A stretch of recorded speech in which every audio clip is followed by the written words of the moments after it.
there's the opportunity for dealerships to be a lot more profitable just by the sheer value of the cars they're selling. So it's not just product, it's price. Yeah, of course. And it's experience. Yeah. And it's brand.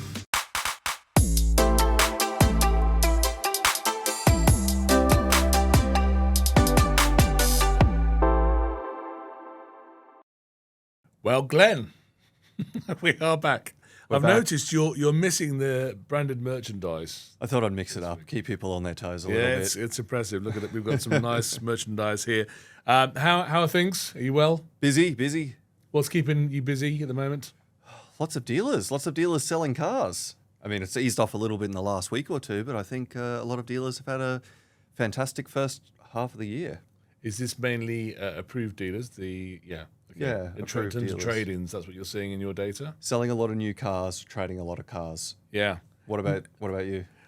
Well, we're doing a bit of we are busy, as always, but we are doing quite a bit of analysis at the moment, and we should cover this off maybe in another podcast about actually how the new car market does seem to be going a lot faster paced than the used car market. Yep. And I saw an interesting stat that said actually we've flipped back to a 1-on-1 ratio now, new to used car ratio, where we'd gone to a 1-to-2 after COVID. The UK, Australia's at the 1.3, 1.4. So that's an interesting dynamic, but we're not talking about that today. No, we're talking about luxury. My favourite topic. My favourite. Luxury cars. Luxury cars. I mean, let's talk about everything luxury at the moment. So I was sitting there this morning and I actually cheated and I went on to chat. Why do I say cheated when I talk about ChatGPT? Is that cheating? No, I don't think so. I don't think it's helping, isn't it, rather than cheating? Anyway, I went on there this morning and I said, how would you define luxury? Right, and what did it say? Well, I'm not going to say the answer yet. Okay. I want to know, how would you define luxury? Luxury cars or luxury in general? No, I was just luxury. I think I said luxury asset. I said that, or thing. Yeah, well, I think it's got several factors, doesn't it? There's some intrinsic factors like the quality and the brand equity, but it's also about how it makes you feel and exclusivity, and these factors as well: community, exclusivity. So I think that there's intrinsic and emotional factors which play into luxury. Yeah, I sort of said that really. I mean, it kind of said it was around the brand, the product, the price, and the service, the experience, right? And all those things go into luxury, which I thought was interesting, isn't it? Because we banned this word around.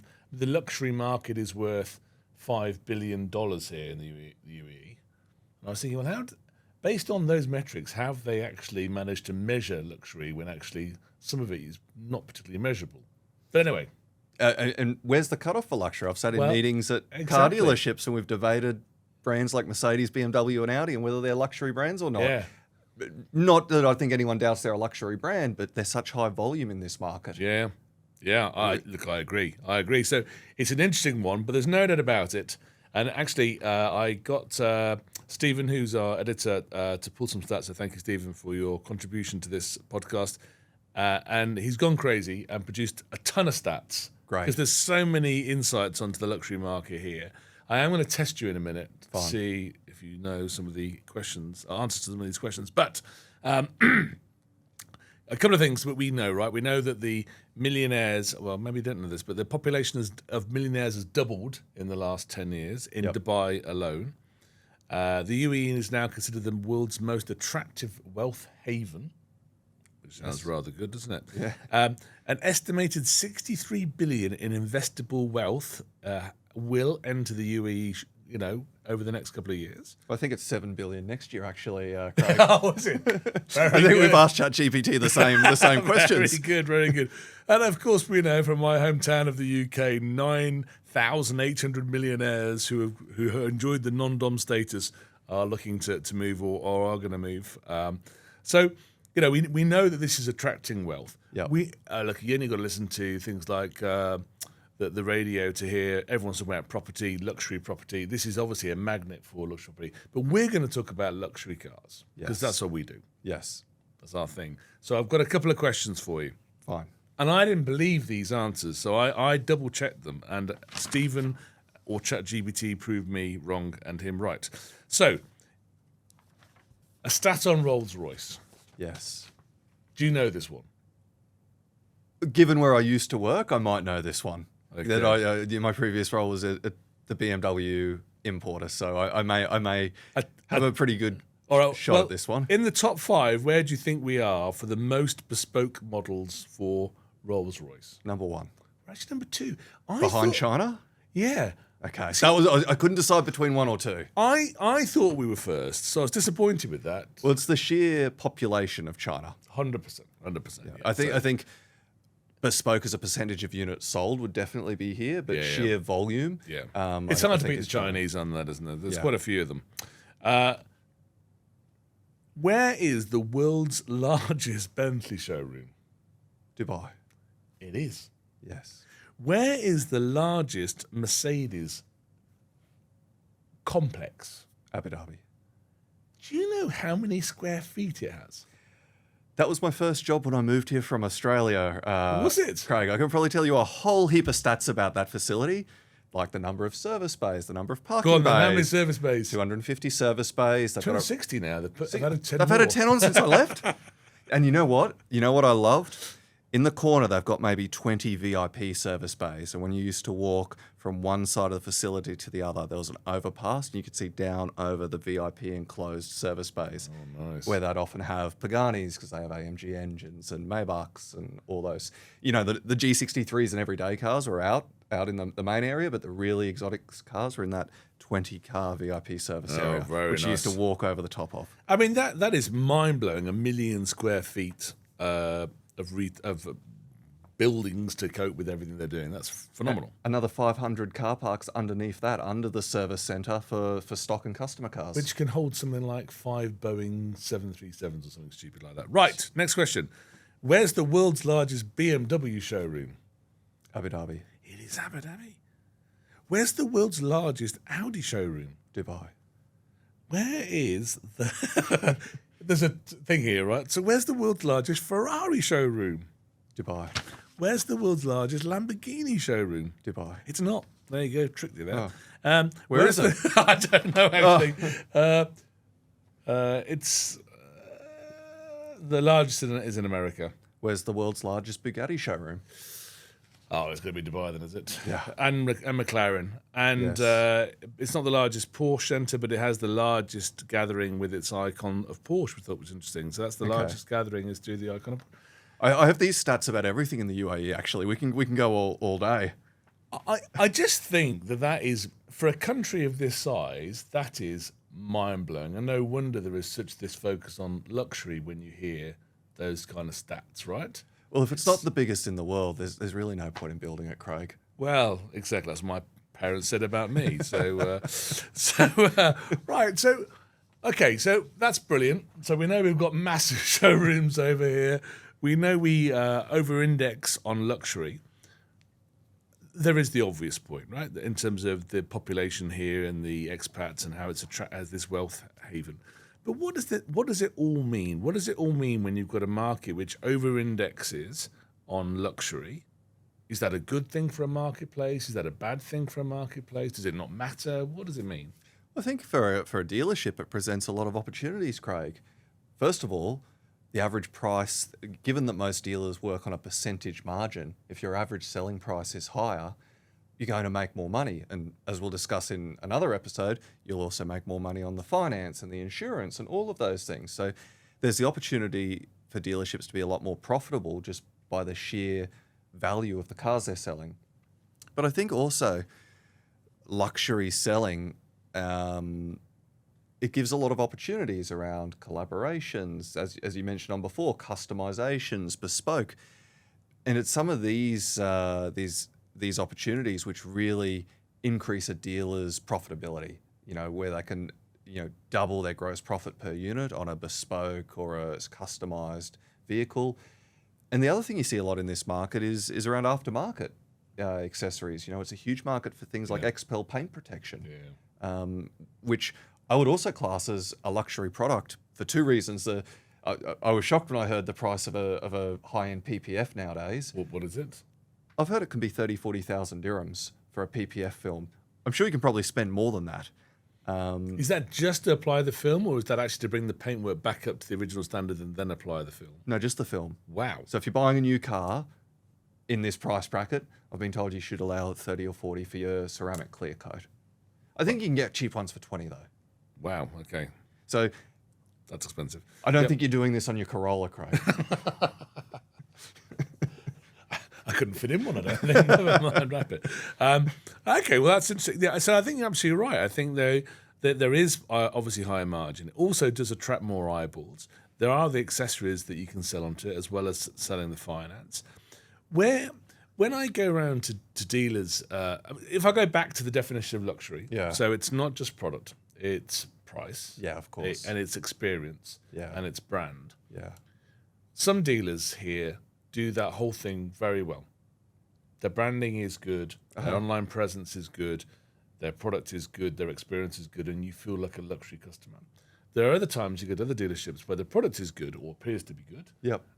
but they don't seem to have addressed the rest of it. So you don't get that luxury feeling, that luxury experience. Even though the price of the car might be the same. Yeah, exactly. Even the price the same. And maybe the dealer relies too much on the product to be the luxury item rather than the experience. Yeah. Is that something that you see a lot when you go around the marketplace? Yeah, 100%. You know, a few little things can go a long way. I remember when I started selling cars, it was drilled into my mind that the first thing you said after you introduced yourself was, would you like a tea or coffee or a glass of water? Yeah. And the number of times I've walked into car showrooms in the Middle East and I would kill for a glass of water. and, you know, a few little things like that, you know, presentable staff, clean showroom, well laid out, cars lined up, tea, coffee, water facilities, and nice tea, coffee. You know, if you're selling million dirham cars, you can probably do better than the 3-in-1. Yeah. Those little things really go a long way. Yeah. No, look, I totally agree. I think that, I went through an experience recently where I was looking at a luxury vehicle, and the experience I had was less than luxury, where I'd already WhatsApped in, didn't get a response, so then I had to phone. The guy on the phone didn't connect me to the salesperson. When I turned up, they weren't expecting me. Yeah. The car wasn't even ready for a test drive. You know, and for me, that was my first luxury car purchase in the UAE. It did not feel luxury at all. Yeah. And I was very happy to get out of that showroom because that experience, even though the product looked good, on inspection afterwards it wasn't, but even though the product looked good, the experience was not luxury. Let me give you the counter example. It wasn't from a car showroom, but I was at a medical clinic for just a consultation during the week in Jumeirah. Pull up, valet took my car, parked my car, walked inside, calming music in the waiting area, nice smell. A barista walked over and asked me what coffee I would like. I was given a takeaway coffee while I waited to see the doctor. Walked in, walked out. Everyone called me by my first name, knew why I was there, and the valet gave me my car back, and I went. You know, imagine if you'd gotten that experience when you went to look at that car. Yeah, 100%. Just a few little things, you know. Nice cup of coffee, somewhere to park your car, parking was sorted, coffee was sorted, everyone was dressed the right way, in a uniform, polite, helpful. Makes a world of difference. Yeah, and the ironic, you're absolutely right. And the luxury, the ironic thing is, a car dealer hasn't even really selling luxury products to give a luxury experience. No. He can be selling premium cars or volume cars, but still give I mean, that's an interesting question. Here, yeah, go on. Where do you think the cutoff is between premium and luxury, and what's the difference? Well, because we're looking at it from a data point of view, we have to try and box this off as best we can. So we say premium now is 150 to 600,000, and luxury is 600,000 plus. That is, and we've looked at that based on dealers' profiles and their stock profiles. Yeah, but it's open to interpretation. I think it's creeping up because, you know, we don't have strict definitions in our company, but we thought about it and we thought, well, our first gut reaction was 200,000, but then we thought, well, a new 3 Series or a C-Class is probably like 220. So we thought, well, maybe it's 250. So we went with 250 as being... You're going for the new price. The new car price. Okay, so ours is the used car price. Oh, so okay. It's 150 for used car. Okay. Not for new. Well, I think we were we're thinking probably just generally, like, where's those cut-offs? Yeah, I suppose for us, what we're thinking about when we say premium, it doesn't necessarily mean it's a premium brand. It's a premium product. So it's under 3 years. It comes with service history. Okay. It's got a warranty. Yeah. It's a premium product. Yeah. Okay. And then it moves into a luxury product over 600,000. But it's an interesting one. And Because the problem was we put the cutoff there, and then you've got Land Cruisers and Patrols that are 1 or 2 year old, and do people see those as an everyday car or a premium product? And it's sort of a bit of a mix. That is a premium product. In my view, that's a premium product. A Land Cruiser is a premium product. A 3-year-old Land Cruiser with a warranty, with a service pack, is a premium car. Okay. Not luxury, but it is a premium car. And so what, luxury is over 600? Yeah. I still feel that's very... well, I think you can also put exotic in above that. Yeah. Because 600, you can't even buy a second-hand G-Wagon for that, Craig. Well, as we said right at the start of the podcast, right, there's no hard and fast rules for this. And even if you're selling it for $1 million, if you don't give the experience, it's still not luxury, right? It's of course. It's just an expensive car. Right, I think that's separating the car from the experience, isn't it? Yeah. You can have a luxury experience on a 50,000 dirham car. I think the other interesting thing that we're seeing is the Chinese are obviously coming over and they're catering for every segment. Yeah. And we are starting to see them make headway now in the premium luxury segment. Yeah. So we are seeing cars now that are priced, over 200,000 that are starting to get traction. Our supply and demand looks very good in terms of more demand than supply for some of these Chinese products. So when you look at what else is set to come from China, there's more premium luxury product coming from China. Yeah, for sure. What's your view based on our criteria? It's brand, it's product, it's price, it's service. Do you think the Chinese can crack this luxury market? We'll have to see. I mean, China is one of the biggest markets in the world for traditional luxury brands, so they should be able to export that experience. I think what they're going up against is, in this market, the perception of the Chinese cars is the other end of the price spectrum. People are buying them based on low prices. So I think it's also, when luxury, it's about brand heritage, brand equity, and brand value. And I think that's where the Chinese car companies will struggle. They can have an amazing product. Hopefully they can get the showroom, the customer experience right. But it's also then that brand heritage and the retained value of the car. I think when people are in that price bracket, residual value becomes a much stronger consideration. And I think that's the big unknown on the Chinese brands. Yeah. And I think also, again, brand, product, price, experience, the brand part of it, they don't seem to be, from what we've seen so far, investing too much in the brand. The strategy is get product on the road, get it seen, people will buy it. Which is price driven. But I'm not seeing much about the brand. I mean, if you think about premium Chinese brands, and one would be that Hongshui, I don't know. Hongxi. Which has been here 3 or 4 years now. 3 or 4 years, but you would not know it's here. Yeah. I've seen a couple out on the road, but you would not know it's here. Very little advertising. You've got Zika over the last year or two. Zika, which is a great looking product. Amazing. I sat in one a few weeks ago. Really. But where's the branding? I got a model one on my desk, actually, Craig. Oh, have you? How's that for product placement? They've won you over. Yeah. The Chinese have won you over. I got that and Aston Martin on the desk. Oh, right. Okay. Very good. So I think it's going to be interesting to see. I have no doubt that they will make an impact into the premium luxury market. They will find a way. Yeah. But will they do it through price? And that'll be interesting to see if they can do that, or do they have to start investing in brand to connect with the customer? I think it's a tough market to crack. It's definitely, it's not a price-driven market. I don't think the same strategy is going to work. I would agree. Yeah, no, fascinating. Well, look, I suppose, as always, when we get to the end of these podcasts, we have to think about what does this mean for the dealers that are listening to us. Yeah. I mean, I think my takeouts would be, this is a good part of the market for car dealers to be in. Yeah. It is profitable. It is desirable. Supply does outstrip demand in most areas. It seems to be protected from the Chinese tsunami that's coming in. And as you say, there are ways you can make money out of these cars, which potentially you couldn't make out of other cars in terms of parts, accessories, and whatever else. So I mean, the advice would be, if you can afford it, these are the sort of vehicles you should be buying and stocking in your showroom. Yeah. And you should be giving a luxury experience, not just selling a luxury car. Yeah, I think if you can get the basics right and give a luxury experience in the showroom, you'll definitely reap the rewards. But there's certainly stiff competition in this segment too. There's a lot of players in that 150 to 600 segment who can get it right and have been doing it for several years. But if you can get the little things right, the big things will just fall into place, Craig. Detail is retail, as they say. Detail is retail. That's it. All right. Well, thank you for that, Glenn. Till the next Likewise. time. See you next time. See you Thanks, later. Craig. Cheers. Bye. Bye.